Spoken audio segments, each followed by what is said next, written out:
I'm drinking tea tonight because my throat is, I think, just from yelling and dealing with all the dust and the mold and everything else today. Happy November 3rd, episode 156 of Randsanity. I'm in my pajamas. Look at this. I'm wearing pajamas tonight. Yeah, just felt like pajamas tonight. Completely lazy. Just was like, you know what? Today was just another absolute, complete, and total shit show. Just freaking chaos. Spent all day down dealing with this auction again. And you know what? I had to look it up. So, the 5 stages of grief are denial, anger, bargaining, depression, and acceptance. And you're supposed to go through a timeline, not in any particular order. So my timeline I want to know is, can you go freaking backwards? Because anger, where it's frustration, irritation, anxiety, I am just in a shitbag mood. I was all day. I just did not want to deal with this today at all. Just did not. I will show you more pictures, not tonight, because I just didn't even want to download them. Just, Don, the idea guy, hi, buddy. Someone bought the hot dog roller and sent me pictures of it already in use today, just so you know. So I'm not trying to rub it in, but they say pictures of, we're already using it. This is great. I'm like, perfect. But yeah, today was another one of those days where just the absolute destruction was complete today.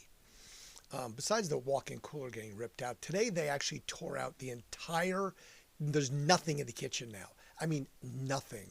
They tore out the entire room-length dishwasher, the downstairs bar, the staff bar, the dishwasher gone, the kegerator gone, the bar like destroyed. Someone took the bar top, the back of the bar destroyed. The round bar is completely flat and missing. The bar top and the main bar is gone. And someone's coming for the studio windows. I was like, are you freaking kidding me? They're going to cut out those Armor Light windows. All the cabinets, all the desks, everything. Like, I had to empty my filing cabinets today, where I had not done that yet because it's just, there's things I just don't want to do. So I had to literally empty my filing cabinets today because they got picked up. Like, every filing cabinet in the building is gone. All the desks. It's like, it is completely almost devoid of things at this point, except for piles of the stuff that used to be in these cabinets everywhere.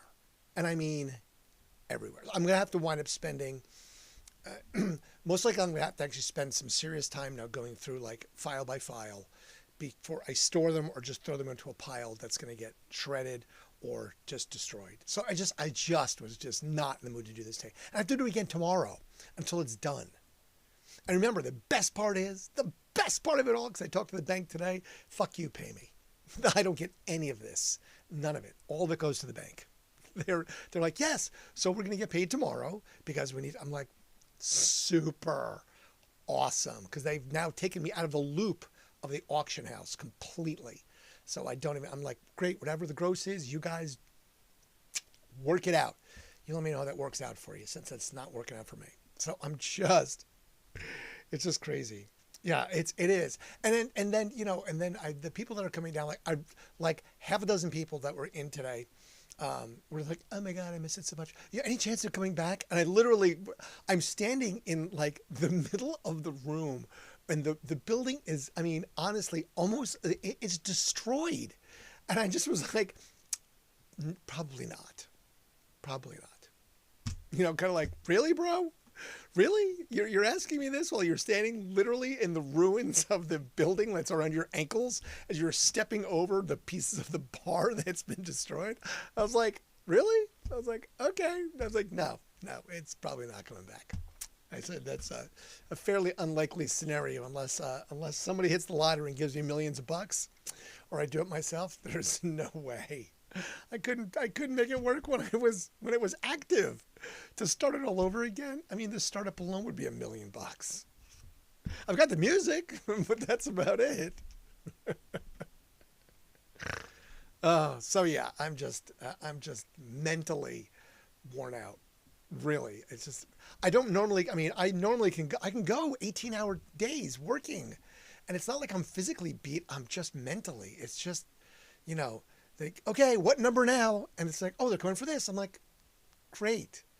Just watching some of the things leave, I'm just like, it just encapsulates memories. As I had to empty cabinets today, in the war room, and it's like, oh, and here goes like there's boxes of like promotional items. I'm just like, I don't even know what they sold for. I don't care. I just don't. I really don't at this point. I can't. It's so weird. This is some of the weirdest experience I think I've ever had to deal with. I don't know how to grasp it. I really don't. It's like I can't. I'm usually pretty good about grasping hold of something conceptually, and I can kind of visualize it and I can deal it. This one I'm just like. So I guess I have a much greater understanding of stuff. That it's just stuff. It really is. It's just stuff. So things that were just that I saw every day that were so endearing to me now are just thrown into piles on the floor, and I've kind of kicked around and stepped on, and I was like, oh, that was so important once. Now it's not. So it's just kind of weird.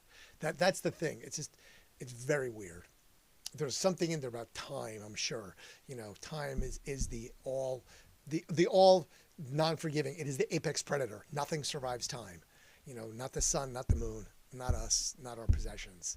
So it is the sort of this very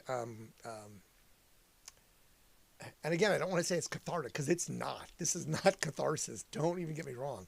It's just very strange. I don't know how to explain it. I really don't. My mom's 93, so she's still alive. And so, I've not had to empty out my mom's house. I've emptied out relatives and stuff, but it's their possessions. It's not sort of my own. So just, yeah, strange. If you've ever had to do that for a parent or someone, I hands to you, man. I got to give you all the power in the world, man. That is, it is definitely, it's different. It is a very different thing. Not something that's explainable, not something that is conceptual. It's just kind of, okay, it is what it is at this moment. So anyway, I will get off my low horse and I will move on with the Randsanity and the history of things today. Again, I was kind of brief. I did, a few pages. I started late because I just, again, like I said, just not feeling it. Sorry. Way too many floods of memories of just stuff today. It's the weirdest thing today had to be this, okay? A woman bought one of the big, like if you ever been to the station, the really big Jameson bottles that was autographed by everybody that was during one of the Andy Manathons for the volunteers. And she bought a Jameson sign. She did not know it was from the radio station or what the concept was. She was like, oh, what are all the signatures? She bought it because her husband's a Jameson fan, and that's it. And she just thought it would be a cool thing to put in his bar. And I was like, oh, well, that's actually has an insane amount of history to it. And I sort of explained, because the years like that, I was like, there's my signature right there. I said, that bottle's from 2012. I said, I actually could look and tell you how much money we raised that year for, children's charities, and here's the recipients of the charities and stuff. And she was very, very kind and very polite to let me kind of go on. But you could see she was like, well, that's great. My husband loved this. Oh my God, it's so cool. There's some history with it, blah, blah, blah. I was like, great. Sorry to take up your time, kind of like. But I couldn't just be like, sure, here you go. Just take this bottle. It means nothing to anybody. So it just, I feel almost compelled when some of the stuff goes out the door, be like, no, let me explain to you what this is. This has meaning. It's not just some piece of crap. So, yeah, it is that. It's the memories. It's the meaning and the significance that we put on things ourselves. Because again, to her, it had no significance, no meaning, And like when the dishwashing line left today, this giant thing. I'm like, and I know the guy that bought it, which is even funnier. I've known him for like 30 something years. He's a food guy. He does stuff. And like the guy from Ringside Cafe, he came in, I met him. I was like, hey, wait, he goes, I was like, you're the Ring. Yeah, he bought all the dishes. He goes, oh, people break them all the time, so I just need new dishes. I'm like, Perfect. Take them. That's awesome. I'm glad they're getting another life. That stuff. It's like, so what? It's dishes. So it's the dishwasher line. It just makes the kitchen look weird, the empty building. But there's just some like weird things, like weird possessions, like emptying out like the one cabinet had nothing but games like Monopoly and 3 sets of the game Operation, because we'd use those as bar games. And I was like, oh, I remember when we first bought this one. I like opened it up and it still buzzed. I'm like, okay, should probably get back to doing stuff. But anyway, all right, I'm gonna move on. Episode 156. Happy Randsanity. It's Tuesday night because the garbage cans are, no, Monday night. See, don't even know. It's Monday night because the garbage cans are green and they're sitting outside because I had to drag mine out tonight. Jumping around, remember, there's no particular order to this. It just comes and goes. It may be film, it may be movies, it may be involved with music, artists, and whoever. And something I just choose to embellish on, some I don't. So, live with it. 1954, Godzilla is released widely in Japan. 1954, November the 3rd is when Godzilla was also born. It said that's his birthday, believe it or not. That's what they say. He's a fictional character and he actually has a birth date. It's November 3rd, 1954, when Godzilla's widespread. Now, you want to talk about litigious. Okay, we'll talk about some legal troubles in a minute, but litigious, the corporation that owns Godzilla, they will, you use that word, like I could be sued right now. I'll probably get a cease and desist. Don't say Godzilla on your show. Like, no one watches this. There's 3 people watching, for the love of God. It doesn't matter.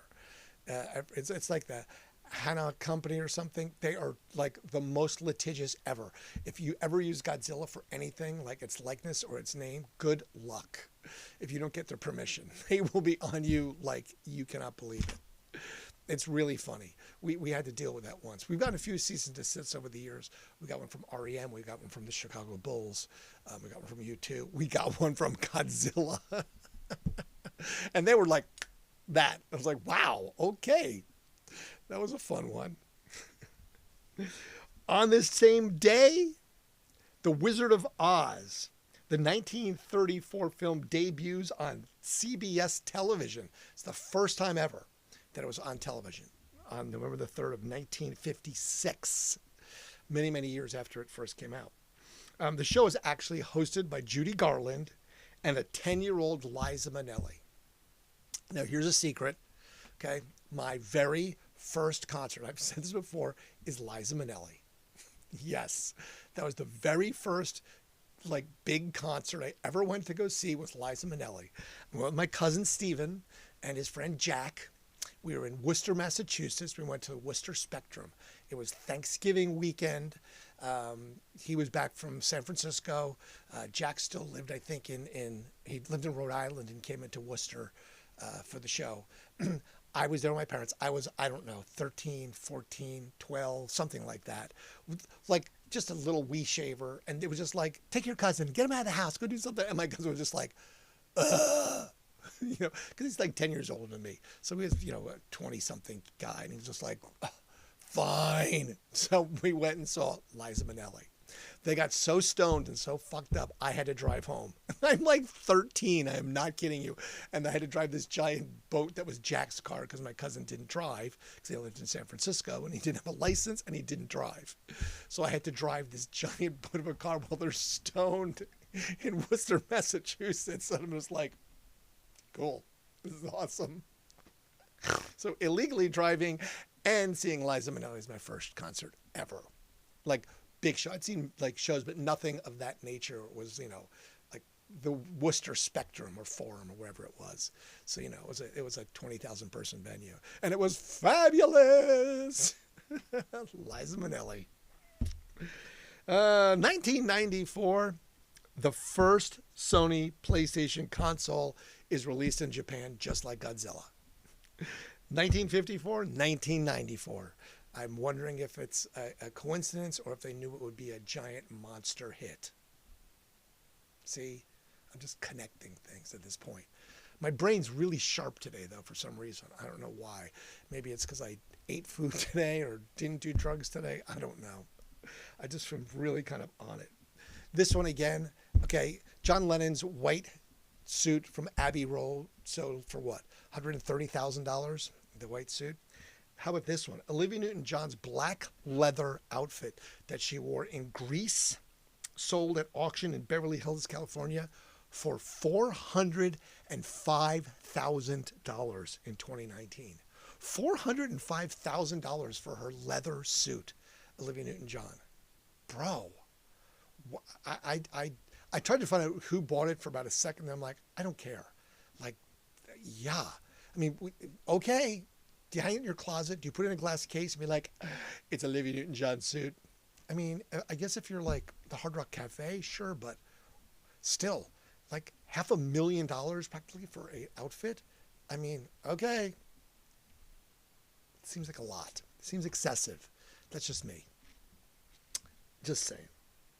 1986, John Lennon's album, Men Love Avenue, is released posthumously. I'm just leaving it at that. No more, no less. I'm just going with that. 1992, Whitney Houston scores Song of the Year, but it's actually a cover, which she didn't write, of course. Dolly Parton did, or at least Dolly Parton sung it. It was her song, I Will Always Love You, from 1974.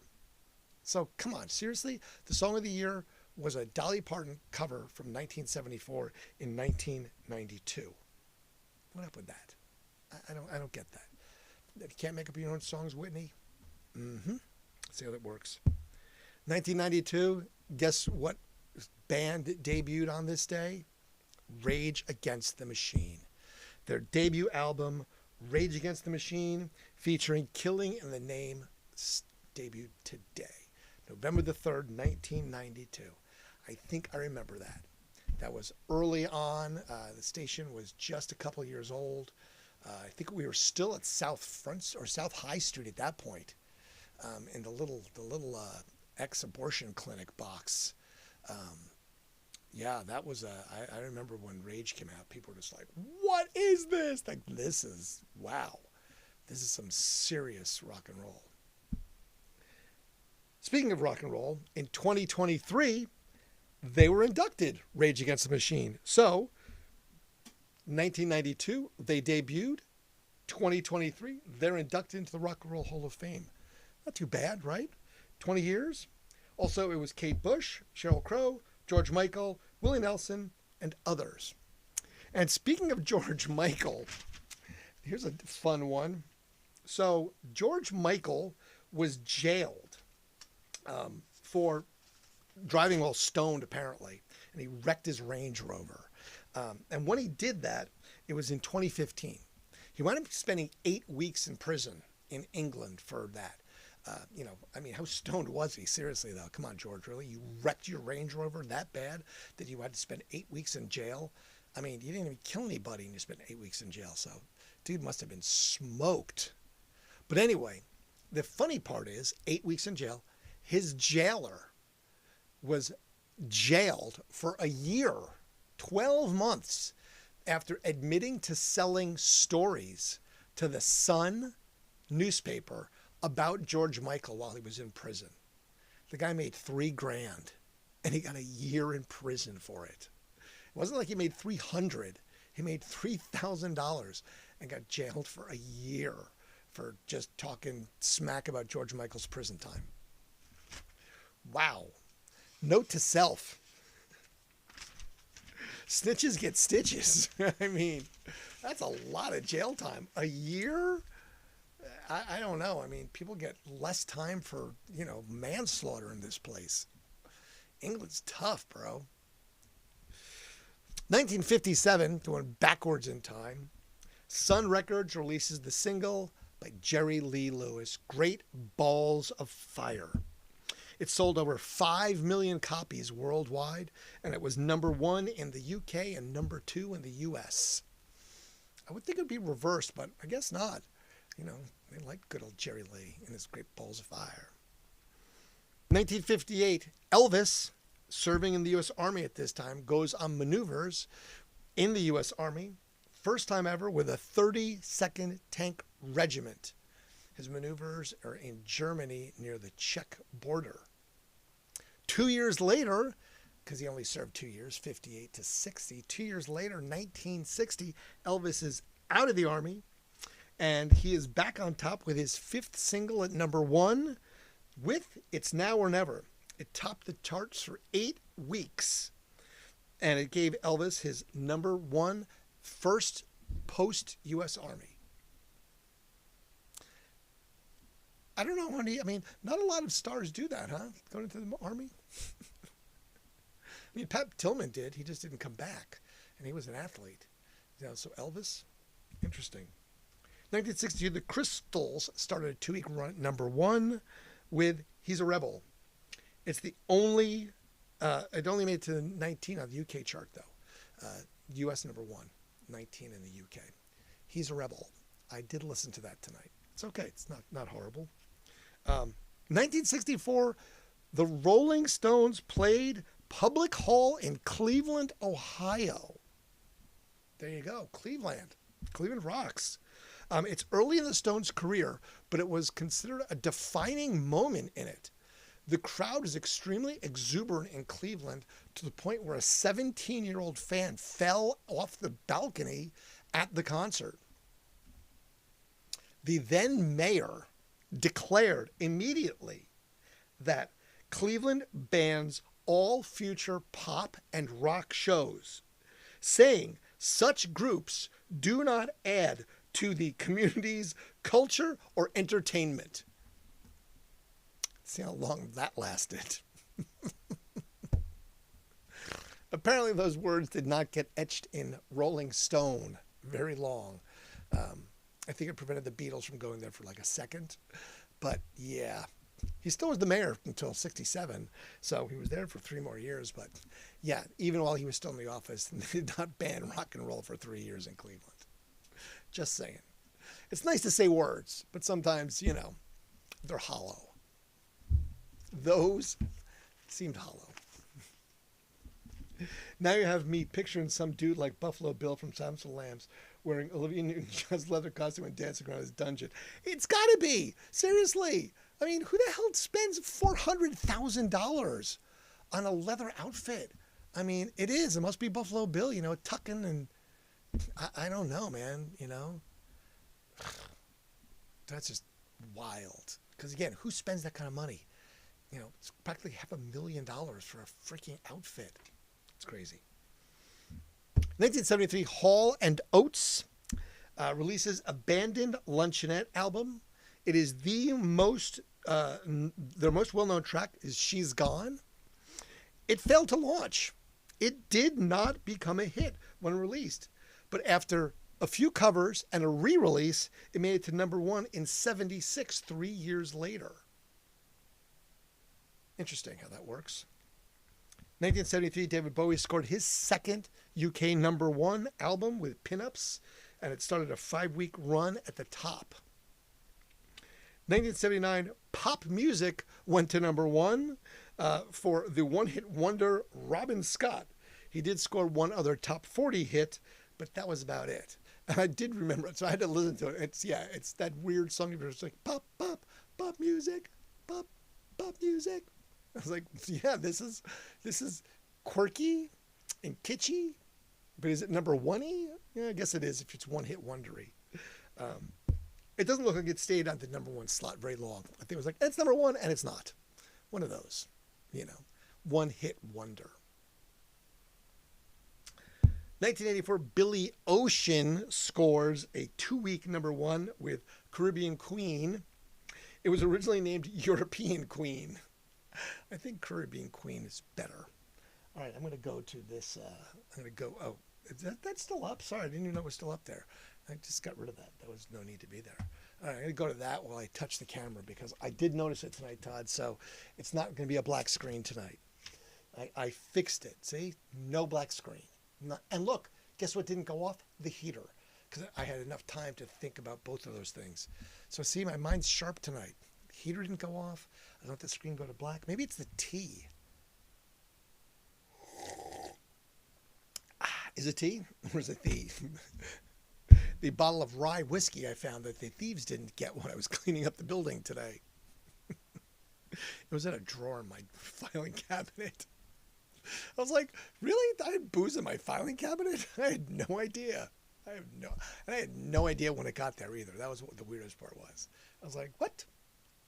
The guy that was taking out the one cooler today was, oh man, I wish the bar was still open. I could use a drink about now. Hi, Randy. Do you have to be number one to be a one-hit wonder? I don't know. I'm not sure if you have to be number one to be a one-hit wonder. I think you do. I think you have to be the top of the charts to be a one-hit wonder. I think that's the way it works. I'll check. I'll look into that. I'm not sure. But I think you do, because that way it's, you get this one, you're number one and it's a hit and people wonder like, how the hell did you do that? Because the song Pop Music, listen to it. You're just like, oh, I guess that's, interesting. Speaking of one-hit wonders, 1990 Vanilla Ice is the first rap record to top charts with Ice Ice Baby. Also, it became number one in the UK. So see, yeah, that was kind of like, Vanilla Ice, right? I don't know. No camera shutting off tonight. That's it. I'm out. Well, look, I was paying attention. I told you, I'm sharp tonight. I don't know what's going on. I didn't get enough sleep. I think I'm past that. My brain is just kind of like, I turned everything else off. So I'm just kind of there. 1990, 25 years after the version was recorded, the Righteous Brothers went to number one on the UK single chart with Unchained Melody. Why? Because it was featured in the movie Ghost, starring Patrick Swayze. Of course it was. That whole Demi Moore scene when he's like, touching the modeling clay, making a vase or something. Yeah. It is actually one of the most covered recorded songs in history. It has over 500 versions, and it's recorded in hundreds of languages. Interesting. Good old Righteous Brothers. Who knew? You do now. I didn't, because I didn't really care about it until just now. In 1991, a free concert on November the 3rd was held in Golden Gate Park, San Francisco, California, in honor of Bill Graham, the promoter who was killed a few days prior in a helicopter crash along with his girlfriend outside Vallejo, California. If you remember, Vallejo, California was made famous by Richard Ramirez, the Night Stalker. Anyway, the concert was held, and it was with Grateful Dead, Crosby, Stills, Nash & Young, Joan Baez, and Journey. I'm like, what's my writing? I can't even read my writing. Journey. I memorized the other stuff, but I was like, wait, what band? Journey. Yes, Journey. 1993. Leon Theremin died. The reason he matters is, you know what the theremin is? It's that weird musical instrument. It is said to be one of the very first electronic musical instruments invented ever by this Russian inventor. So yes, so he died on November the 3rd, 1993. Leon Theremin, that crazy little thing. I was like, oh yeah, I've seen one of those. I think Kosai had one, and we were like, this thing's great. I want one of these things. Also, the static your hair thing. That one was always great too. 1995, Hootie and the Blowfish settled out of court for unauthorized use of Bob Dylan's lyrics in "Only Want to Be With You." Seriously, how did you? What? Bob wasn't going to notice? It's not like he's dead, and you don't think he's going to sue you, Hootie. Speaking of court, 1997, Metallica also came out an out-of-court settlement with a fan who supposedly lost all sense of smell after being dropped on his head at a Metallica concert 4 years earlier. I know I got a broken rib coming out of a Matt and Kim show, I have the x-rays to prove it. I have a video of me being dropped and breaking my ribs. I have the testimony backstage after the show with the band going, I need to go to the emergency room. I broke a rib. I actually broke two of them. I think, when you're 200 pounds, crowd surfing is not the thing to do. It's made for skinny guys and skinny girls, not for big, heavy dudes that they're like, nope. Iggy popped it. I didn't jump off the stage and break a shoulder, but yeah, I did get broken ribs from that one. No, that was an indoor. That was an indoor show. I was at the LC indoors. Yeah, and they filmed it from the stage and they filmed it from the balcony. So I have two angles of me being dropped at that exact moment. And yes, then I have the x-rays to prove it because I was fine that night, but I was like, oh my God, I think I broke my ribs. And they're like, you're fine. I'm like, no, seriously. I said, it's the adrenaline right now, but I'm telling you, I can tell you because I've broken ribs before that no, I'm definitely going to feel this in the morning. And yeah, once the booze wears off, this is going to be bad. And oh, it was so bad. Because if you've ever broken ribs, contrary to belief, one, doctors are not super sympathetic about when you break ribs doing stupid shit, just so you know. And two, they do nothing for you.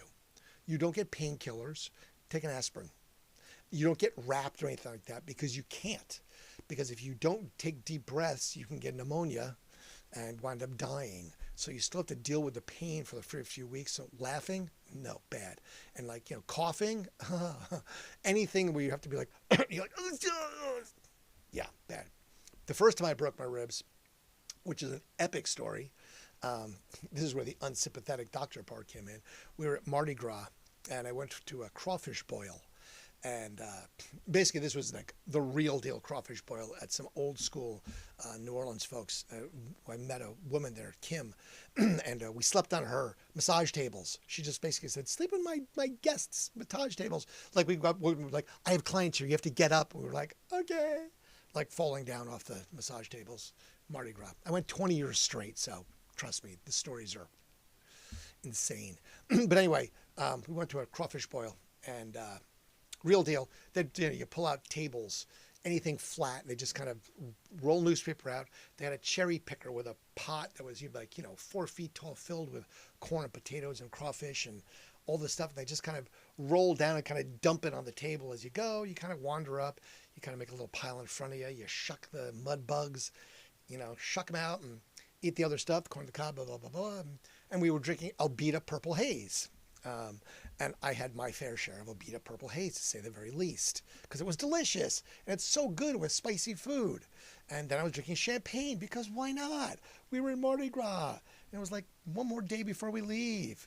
And as we were leaving this party to go to a parade or something uptown, I slipped getting into the back of the pickup truck, champagne bottle in hand. I fell onto the champagne bottle. Now it didn't break, but because it's solid. I did not realize that time. I mean, I slipped and fell, like bonk onto it. And I was like, oh God, man, that hurts. Didn't really feel it. It was kind of like, oh man, I'm sore. Didn't feel it. Next day, didn't feel so great. Flew home, got back to Ohio. And by the next night, this is about 36 hours later, I couldn't breathe. I was like, oh my God, I need to go to the emergency room. I went to the emergency room, and the doctor literally was just like, what happened to you? He took a couple of days. He goes, yeah, you have a couple broken ribs. And I said, oh, well, and I could explain that story to him. And he immediately, his face was like, enjoy that. I was like, what? He was like, yeah, we're not giving anything for that. He goes, yeah, you've broken ribs. They'll heal in about 6 to 8 weeks. Have fun. Next. I was like, dude, really? Like, no painkiller, nothing. He was just completely unsympathetic to me. So yeah, that's my first broken rib story. I've done it 4 times over the years. I've broken 4 ribs 4 separate times. So yeah, don't do it. Not 1 star, not recommended. Don't break ribs. So I try my best not to do that anymore because it always hurts. Anyway, born on this day, Stuart Goddard. You know who Stuart Goddard is? Adam Ant. I love Adam Ant. I got to meet Adam Ant twice. The first time, he was young and I was young and there's a great picture and he was so fun. It was such an awesome show. The second time was like decades later, and Adam had mental issues, like for reals. Like he always had some serious issues. But man, it was just. It was one of the on the scale of 1 to 10. It was probably one of the top 3 most disappointing shows I've ever been to, because it just was so hard to watch him because he just was struggling. His voice was gone. It was just, yeah, it was time to hang up the glove, and yeah, it was just rough. So, happy birthday, Adam Ant. Courtney Barnett. Happy birthday to Courtney Barnett. We love Courtney Barnett. She was so fun. She was at the station a couple times. Really liked Courtney Barnett. Charles Bronson from Death Wish. That was such a great movie, Death Wish, the original vigilante of the subway, way before Joker, way before Curtis Sleewell and the Guardians, was Charles Bronson in Death Wish. Roseanne Barr, 73. Fuck you. Dennis Miller, 72. Well, fuck you too, because he'd appreciate that. And then born on this day, Godzilla. It is Godzilla's birthday. And Dolph Lundgren from Rocky fame. Also, he's like, forget what voice he is. I think he does like the Fairly Odd Parents or something. He does like some cartoon voice also. Gotta love that. And the only other person I found that died today, besides the Thurman guy, was Quincy Jones. Quincy Jones died. Remember, he did like Live Aid and a bunch of stuff, Michael Jackson production and all that stuff. The famous Quincy Jones. So, yeah, so there it is. That's my day. So I have to go down there again tomorrow. So the best part about all this is while I'm doing this stuff, I don't get to work, so I don't get to make money. So, yeah, so besides being broke, the bank taking the money, I don't get to make money or go to work. Well, I have to go down and deal with this crap. So I have no idea. There's not that much left to pick up. Someone, like I said, they're going to actually take out the studio windows, and that one's going to be weird and rough, because that's once you do that. I remember taking them out and putting them in distinctly, because I took them out, and Pete Yorn did a big room when there was a window missing, and it was just plastic between production and the studio. And I remember when we put them back in, it took like 8 of us to move that one window, because the main studio window, they're bank vault windows. They're called Armor Light. So they're like 3 pieces of glass with like laminate in between it. So literally, I've never done that. And if they didn't sell, honestly, I was going to shoot them. I was really going to be like, okay, I'm probably get in trouble for this, so I wasn't going to post it, because that would be firing weapons inside the range of Columbus. But yeah, I was actually going to shoot those windows and be like, okay, were they really bulletproof? I want to know, because I know the doors are insanely heavy, and I might have to take the doors down and do something with them. No one bought the doors, so if you want some doors, I've got some awesome doors. The one door weighs like 600 pounds, because they're bulletproof doors, because they're lead lined, because they're soundproof. So the lead is soft enough that they soundproof, but those doors are so heavy. If you ever shut the studio door, the production room door, the Studio B doors, they weigh a ton, and they're thicker than normal too. The frame's thicker than normal, because the drywall's like 3 layers instead of just 1. Anyway, just stupid shit that you need to know about the radio station and the properties of the building that won't be there much, or at least the shit inside of it. So, and I am going to have a lot of stuff left over, it looks like, including guitars, some things that, loading up guitars, and just a bunch of stuff. I found like a box of old CD 101 stickers, like the original ones, like the ones that before even I walked in the door, which I walked in the door like just, a couple months after it started. And then I found the first oval stickers, like the really skinny 101s that are just the original. And then I found some 102s, and I threw the 92s away, because I was like, fuck those guys. Anger. Anger stage. There it is, right there. The number 2. We're not with denial. We're just right back to anger. So. Oh, shit. Anyway, so yeah, I'll do this again tomorrow, and I'll try and be less hateful at the end of the day, because I was definitely a little rage-filled today. I apologize if you came and picked up stuff and I was not courteous. I try to be, but yeah, there's just no joy in this. I'm not enjoying doing this. So I enjoy doing this though. So thanks for being here. Thanks for commenting. Thanks for saying hello. It's okay to be a little angry once in a while. Yeah, I know. I try not to be though. I've really kind of, I try not to hold on to stuff. You know, I've always tried to not hold on to anger because it doesn't suit well. You know, it just makes you bitter. You know, I know a bunch of bitter people that they're just angry all the time about everything, just the stupidest shit ever. And it's just like, it's so unnecessary. You know, I always said that, look, anger should be like a snake bite. You know, you get bit, you got to cut it open, suck the poison, spit it out. Just release it. Get rid of it. It's just got to go. You can't hold on to it because it'll kill you. It'll rot you from the inside. You know, so I've always sort of had that motto, just don't. So I try not to. I try not to hold on to that. And I just let it go. Just move on. You know, you kind of learn your lesson about that person or the people, and you just kind of like, all right, apparently, you know, I know where my value is. This is just a different thing, you know, because it's sort of something I couldn't really control, and I don't have any way to just forget them. So anyway, I'll move on. I'll get it, you know, just spit out the poison. Okay, I'm going to go watch. I need a new show. Make some suggestions tomorrow, please. I think I'm on my last 2 episodes of The Diplomat. So I need a new binge. And if it only has like 1 season, I'm going to burn through it because, you know, if they're 45-minute episodes or hour episodes and there's 8 of them, that means 8 nights and I go through the entire series. So I think I'm going to burn through The Diplomat tonight and then I'm off to I don't know what. I tried to watch, when I watched, I was like, not so great. Got good reviews, but I was like, no, this is not really for me.